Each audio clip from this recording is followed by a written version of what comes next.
Hello, everyone, and welcome back to your governance and development subject. This is still your professor, Mr. Kirp Anthony A. Ramos, and for this session, we will be talking about the characteristics of good governance.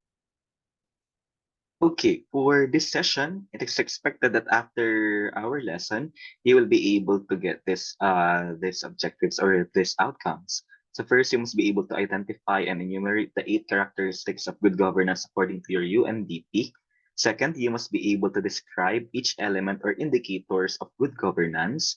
Third, you must be able to determine how can these indicators be utilized in the measurement of performance of the government or assess whether these indicators are present in the government, illustrate the interlinkages among the different elements of governance, and you must be able to present some examples of best practices in good governance.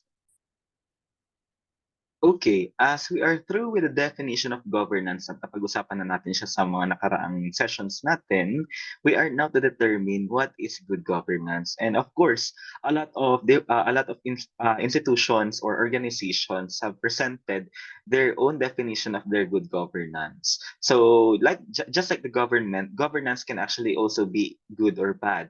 So there are instances wherein governance can be linked into corruption. They can also be said to be whimsical, expedient, and of course, in terms of decision making, maaring meron silang pagkakaiba-iba, no? And depende sa kanilang ginagawa, it will be the determinant kung ito nga ba ay good or bad governance. And just like what I've mentioned, of course, now since we are dealing with a governance, we want that good, no, good part of governance in order for us to attain different positive things. And one goal, of course, of good governance to enable an organization, kagaya halimbawa ng state, to do its work and fulfill its mission. Kasi syempre, wala naman tayo iba nais, of course, to get, no, pero syempre yung ano, no, yung lahat ng positive na pwede nating makuha. And syempre yung most possible benefits na maaaring natin makuha mula sa isang panunungkulan or pamamahala. Okay, so the first definition of good governance has been shared, and it has been said that it is both achieving desired results and achieving them in the right way. And of course, since we are mentioning the right way, there are different points, of course, and also the different opinions when it comes to this right way, no? Kasi syempre, hindi naman maikakaila that each society and each of culture have different norms and values na maaring bigyan ng pansin nitong mga organization na ito kagaya ng ating ng ating bansa. So that with that being said, no, wala tayong tinatawag na universal template kung ano nga ba yung tinatawag na good governance and doon sa right way na tinatawag. Again, it may actually depend, no, doon sa sa pag-shape ng culture and norms natin na binabanggit sa any organization kagaya nga ng bansa natin. So since we are dealing with that, syempre you may be asking, is governance relative or is the definition of good governance relative? Definitely hindi pa rin naman. Kasi syempre kahit na nasa shape ng cultural norms at saka ng cultural values ng organization yung ating right way, meron pa rin tayong tinatawag na mga universal values and universal norms na kung saan across cultural boundaries, ito ay kinoconsider to be correct at tama. Okay? So again, your good governance is not relative, no? So syempre, there are still values and norms that are considered to be true or correct across your cultural boundaries. Okay, so the second definition of good governance has been mentioned as participatory, consensus-oriented, accountable, transparent, responsive, effective, and efficient, equitable, and inclusive, and of course, follows the rule of law. So later we will be dealing with this ng mas malalim as we define kung ano nga ba itong mga indicators na binabanggit. And lastly, governance is said to be synonymous with sound development management. So as we go along our way ng pag-define natin ng good governance, syempre we will be asking what are the characteristics and of course what are the indicators on how we will be able to say na merong good governance, no? So let me present to you yung unang binabanggit na indicator or yung characteristics daw ng good governance according to the first institution, which is your UNDP. So according to the UNDP, meron daw pong 8 characteristics ng good governance. So namely, ayan po sila, nakikita po nila sa screen. So we have your participation, of course, no? So we have the rule of law, We have the transparency, the responsiveness, consensus-oriented, equity and inclusiveness, and we also have syempre yung effectiveness and efficiency and your accountability. So we are to discuss this one by one. So when you say participation, it is expected no that whenever you are saying na merong good governance ang isang organization, yung participation ng both men and women, no, regardless of their sex or even their gender, they are said to be cornerstone ng good governance. Kasi syempre, whenever we're dealing with an organization, hindi naman to tatakbo ng wala yung mga tao. So in order for us no to say that there is good governance, kailangan meron po silang ano no, meron po silang boses, kailangan meron po silang participation sa mga ginaganap. Mula doon sa paghingi ng kanilang ano no, ng kanilang idea o kaya ng kanilang concern up until dun sa decision making, so that syempre makuha natin yung best possible option and best possible output as we go along and of course make that decision. So your participation also means the freedom of association and expression. Hindi pwedeng sabihin mo lang na sige nakipag-participate sila pero hindi mo sila binibigyan ng karapatan na mag-associate sa isa't isa. At ganun din yung pag-express, no? Regardless of their regardless of whatever they want and of course whatever they need. Syempre, if we are true with our conviction in terms of good governance, kailangan they are free to express kung ano nga ba yung gusto nila sabihin. Pero again, since we are talking about the freedom of expression, syempre hindi naman to absolute. As long as wala itong natatapakan at hindi na ito na-preclude yung karapatan ng ibang tao, no, pwedeng-pwede dapat siyang gawin. However, kung hindi nga kagaya ng binanggit ko kanina, kung sakaling nakakatapak ito sa ano no sa karapatan ng ibang tao, syempre it may be limited. So kailangan meron pa ring process na inaayos so that syempre hindi tayo magkaroon ng problema. Okay? That is your participation. The second one will be your rule of law. So since we are living, no, syempre in an organization or in even a country, so if we are dealing with problems, if we are dealing with processes, kailangan we are guided.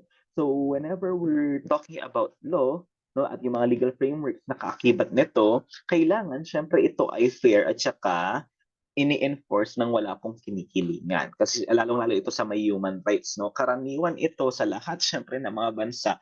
Kasi if we are talking about the rule of law, kailangan patas yung ating binabanggit dito, no? Kailangan walang kinikilingan. Dapat yung human rights, kagaya ng binanggit, wala namang sinabing tao na mayroong karapatan kung hindi humans, no? So, itong mga pagkakataon na ito, dapat nabibigyan sila ng proteksyon, lalong-lalo sa kanila pong mga kapakanan na halimbawang mabuhay or sa kanilang karapatang mabuhay, sa kanilang karapatang maging malaya at kahit dun sa karapatan nilang mag-angkin ng mga ari-arian.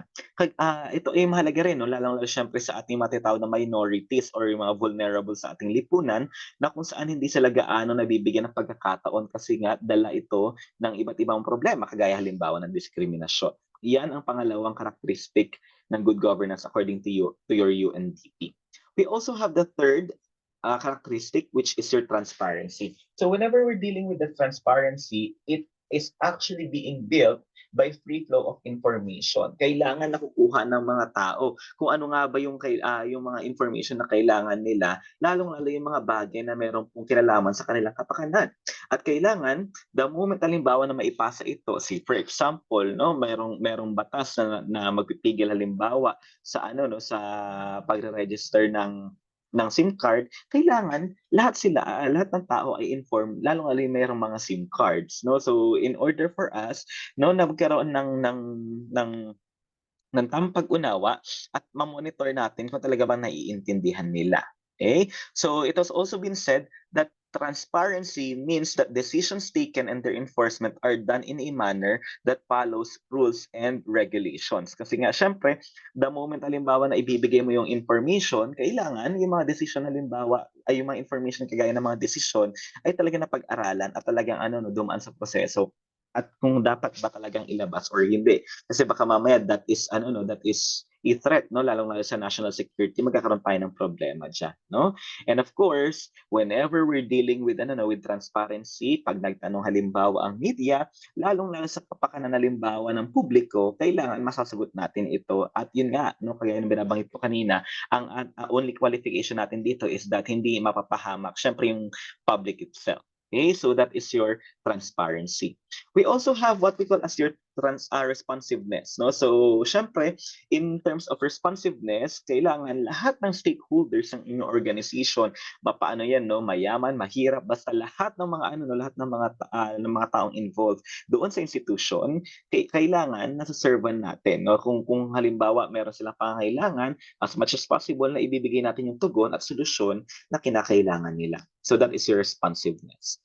Next will be your consensus or it has been said that ano no, syempre kung good governance yan, dapat consensus oriented. So ibig sabihin nito, syempre, ano nga ba yung best interest ng grupo? Ano ba yung best interest ng mga tao sa paggawa halimbawa ng policies and procedures? Kailangan na ipo-point out natin ano yung pros and cons, ano nga ba yung makakabuti para sa lahat. Lalong-lalo na syempre kung ang usapin na ito ay makakapag-divide sa ating lipunan, no? Kasi syempre merong mga political questions and even mga policies na pinagdedebatihan kung tama dapat or hindi pa dapat. So whenever we're dealing with good governance, kailangan daw meron daw kung consensus na tinatawag, no, na isa sa alang-alang dapat lahat ng mga views and points, no, ng mga tao so that we will be able to come up with the best possible solution out of that. No, syempre the moment na magkakaroon tayo ng consensus, yun yung pinaniniwalaan na karapat dapat at ano no, syempre nararapat para sa mga tao. Okay, so that is your consensus oriented. We also have your equity and inclusiveness. So when you say equity and inclusiveness, siyempre yung namamahalan, no? They will be needing siyempre yung ano no yung pagkakaroon ng inclusive governance. Ibig sabihin, lahat daw po mapababae, mapalalaki or kung ano man ang gender and sexes, they must have that opportunities to improve and of course to maintain their well-being. Kasi siyempre, in order for us to maintain yung society's well-being, siyempre kailangan lahat ng mga miyembro nito ay maayos din. Kung sakaling hindi ito magiging maayos, siyempre we can already expect na yung lipunan natin ay hindi rin magiging maayos. So that is again your equity and inclusiveness.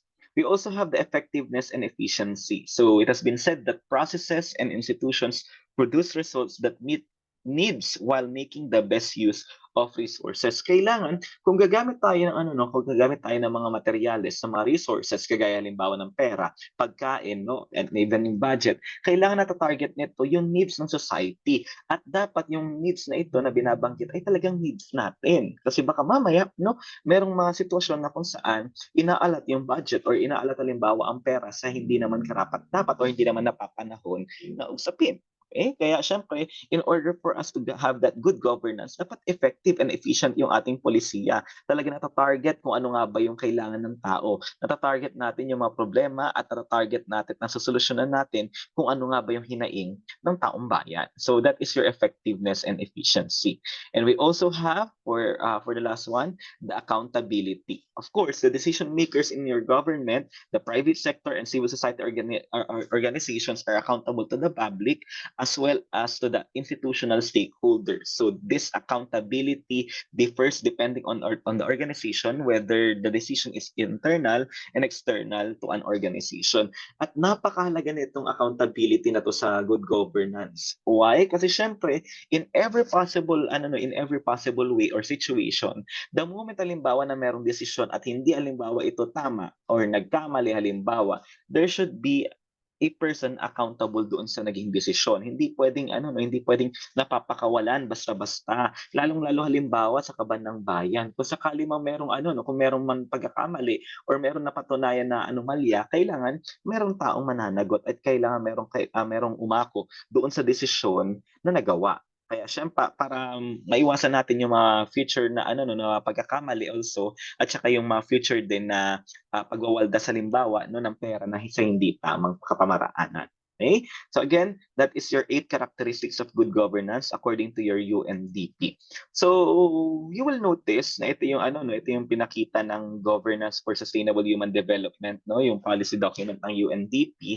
Makikita natin na ano siya no, na naka-octagon siya, no. Bakit kaya siya ganito? It is simply because itong 8 characteristics ng good governance, they are considered to be core. Hindi daw po pwedeng mawala ang isa. Say for example, kung halimbawa ano no, kung halimbawa meron kang information o kung meron kayong information na nakuha dapat though talagang ano 'no, talagang merong participation halimbawa ang lahat, kailangan transparent din. Hindi puwedeng ano 'no, hindi puwedeng nakipag-participate ang lahat pero merong halimbawa, merong mga taong hindi naka-participate, hindi ka transparent dun sa inyong ginawa, problema 'yan. So again, in order for the good governance to work, lahat po ng 8 binanggit ko kanina na characteristics according to UNDP ay hindi po puwedeng mawala.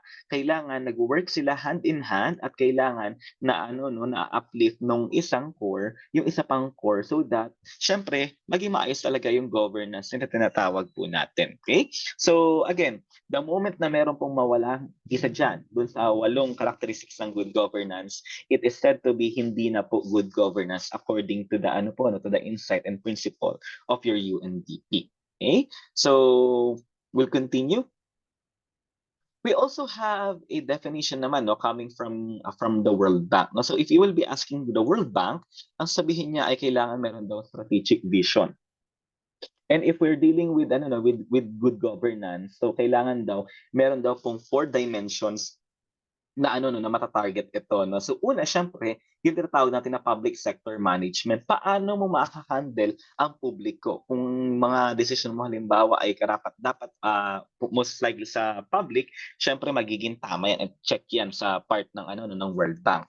Second, kagaya na binabanggit din kanina sa UNDP, there should be accountability in every decision and every ano 'no, procedures and regulations na ipapatupad.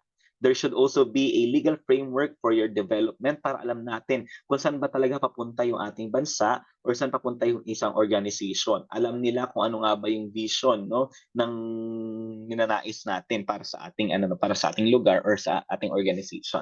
And of course, there should be transparency and information para hindi tayo ano no, hindi tayo maligaw din kung sakaling man na hindi tayo part no ng mismong decision making. So again, from that perspective no sa World Bank's strategic vision, kailangan no nai-ensure nito yung ano no yung mga programs at saka projects natin na maayos at leaning towards doon sa objective ng ating pong organization kagaya po ng bansa. Okay? Sige. So we'll continue now with the 4 basic elements of good governance naman according to the Asian Development Bank or the ADB. No? So ito yung kanilang provide na ano no, syempre na summary in terms of their basic elements of good governance. So whenever we're dealing with the 4 basic elements ng good governance according to your ADB, ito po yung following. So again, that's accountability, your participation, the predictability, and of course, transparency. So let's discuss this one by one.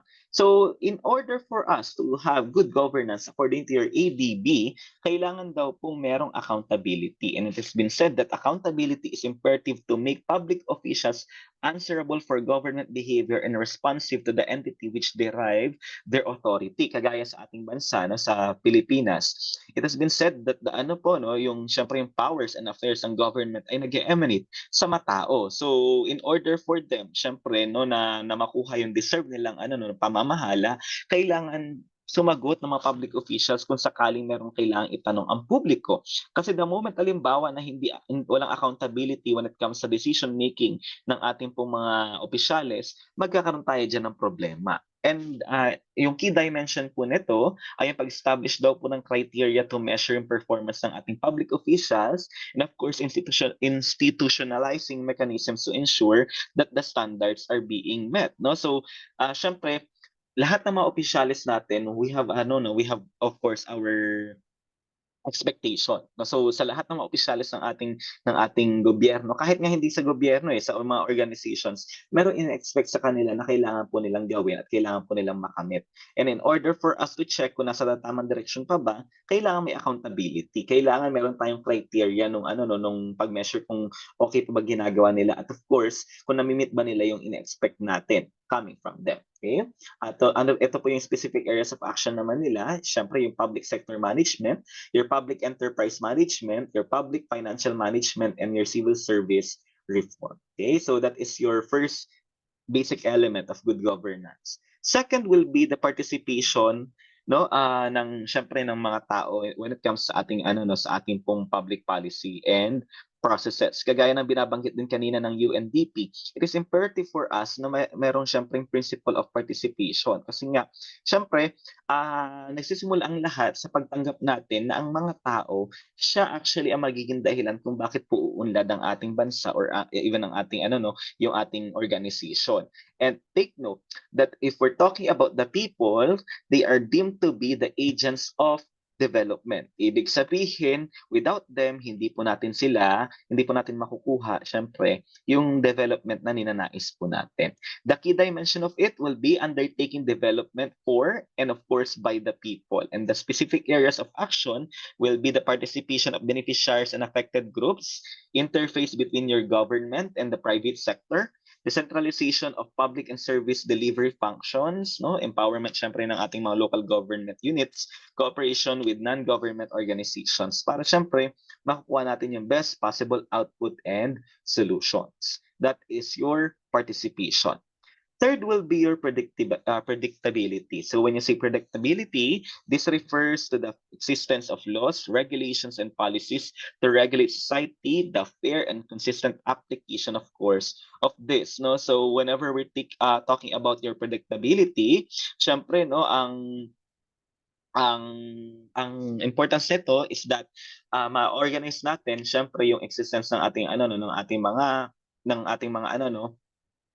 ating mga tao and of course ng ating mga nasasakupan. So may-encompass nito lahat-lahat no ng aspeto ng ating lipunan kagaya halimbawa ng ating pong ekonomiya. Okay? So yung ating key dimensions for it will be establishing and sustaining appropriate legal and institutional arrangements.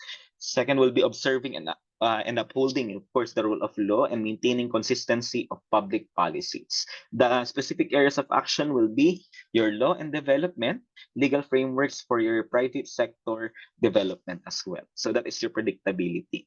And of course, just like in UNDP, no, there should also be transparency according to EDB. So transparency refers to the availability of information to the general public and clear government rules, regulations, and decisions. Kasi syempre, kagaya ng binabanggit natin kanina, in order for us to ensure na talaga mapapatupad ng maayos yung ating pong yung ating pong rules and regulations at kahit yung mga batas po natin, syempre kailangan inform po ang public at alam po nila kung ano ba yung pinapasok ng ating gobyerno or ng ating pong organization. Okay? So the key dimension of it will be to ensure yung access sa atin sa accurate and timely information about the economy and government policies. Hindi pwedeng tinatago natin kasi nga syempre, kagaya na binabanggit natin kanina, no, yung participation ng mga tao ay mahalaga. At ano po yung specific area ng action po natin? Of course, yung disclosure ng information na kailangan po natin. Again, that is according to your Asian Development Bank, no, noong 2005. Alright, so kung tatanungin mo naman yung Institute of Governance, actually there are 5 principles daw po no ng good governance. At ito yung naging batayan ng UNDP kung bakit nagkaroon syempre ng ng 8 indicators ng good governance. So, we have the first one, your legitimacy and voice. So when it comes to legitimacy and voice, we are looking to the participation and the consensus orientation, no? So kagaya na binabanggit natin kanina, if we're dealing with the participation, kailangan lahat, mapababae, mapalalaki, regardless of your sex and gender, should have a voice in decision making, no? Maaring direct man ito or kahit halimbawa meron tayong mga legitimate intermediate institutions, no? See for example, when it comes sa policy making sa Pilipinas, hindi ba, meron tayong mga binoboto ng mga congressman at saka mga senador na kung saan sila ang nagiging representative natin when it comes to our decision. That is the first sphere, no? According to your legitimacy and voice. That is your participation. We also have your consensus orientation. So of course, if we're talking about consensus, kagaya na binabanggit natin kanina, according to your UNDP, kailangan yung ating yung ating pong desisyon and of course yung ating pong gagawin ay nababatay sa kung ano ba yung gusto at ninanais ng nakararami, no, at saka ng lahat as much as possible. Okay, kailangan ang policies and procedures nakadirect of course sa kung ano nga ba yung mithiin halimbawa ng mga tao. That is your legitimacy in the voice. We also have that direction. Of course, if we're dealing with direction, kailangan meron tayong strategic vision so that yung ating pong ano no, yung ating pong mga leaders will be able to craft yung ating pong mga batas at yung ating pong mga polisiya na kung saan it is headed towards doon sa ating pong ninanais. Kailangan syempre meron ka in order for us to have that strategic vision, dapat meron tayong malawak na pangunawa doon sa ating ano no, sa mga perspective at doon sa ating pananaw sa mga bagay-bagay kagaya halimbawa ng paggawa ng polisiya. Kailangan na embody nito yung ano no, yung historical, cultural and even yung social complexities kung sakaling magpapatupad ka syempre ng polisiya or ng batas. That is your direction.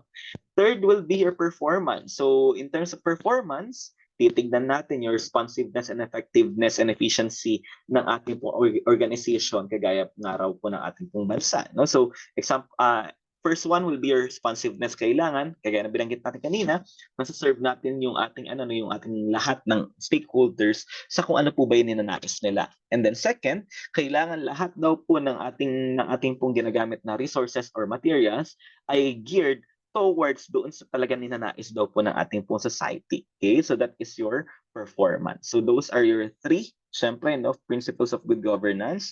Yung susunod po na dalawa will be your accountability and of course, yung fairness. No? So whenever we're dealing with accountability, no, syempre we will be looking into the accountability and the transparency. Ulitin lang natin, no? Kanina pa natin pinag-uusapan when it comes to sa accountability, kailangan kayang sumagot syempre no, binibigyan dapat ng pagkakataon ng mga tao no na tanungin kung bakit nangyari ito, bakit nangyari yan, or bakit ganito yung desisyon, bakit ganyan yung desisyon, no? So kailangan answerable daw po or kayang sumagot ng mga leaders natin, lalong-lalo syempre sa government, kung bakit nga ba yun ang kanilang naging desisyon or kung sakali magkaroon ng problema, may paliwanag nila paano nag-come up sa ganung desisyon. Okay? At kung may pananagutan, kailangan mabigay sa kanila at panagutin talaga sila. Second will be your transparency. So again, whenever we're dealing with transparency, it is being built on the free flow of information. Kailangan na nalalaman, ulitin ko lamang, kailangan nalalaman ng mga tao yung kailangan po nilang malaman as to, of course, yung ating iba't ibang mga usapin sa lipunan. And lastly, again, your fairness. So whenever we're dealing with fairness, syempre we will be looking into the equity. At yung equity na yun yung binabanggit natin kanina, na kailangan lahat daw po ng mga tao ay meron daw pong kakayahan no, na mag-improve at ma-maintain yung kanila pong well-being. Kasama na rin po rito yung tatawag po natin na rule of law no, na kung saan nakatarget ito doon sa ating ano no, doon sa ating pagkakaroon ng pagkakataon na kung saan hindi mo kailangang matakot simply because mahirap ka or simply because wala kang boses. Kailangan, if we're dealing with the rule of law, patas daw po ito. Okay? Alright. So, of course, no, before we end, I am curious, no, what is your key takeaway from this lesson? So, I'm expecting that you will be leaving your comment para malaman ko kung ano nga po ba yung nakuha ninyo from this lesson.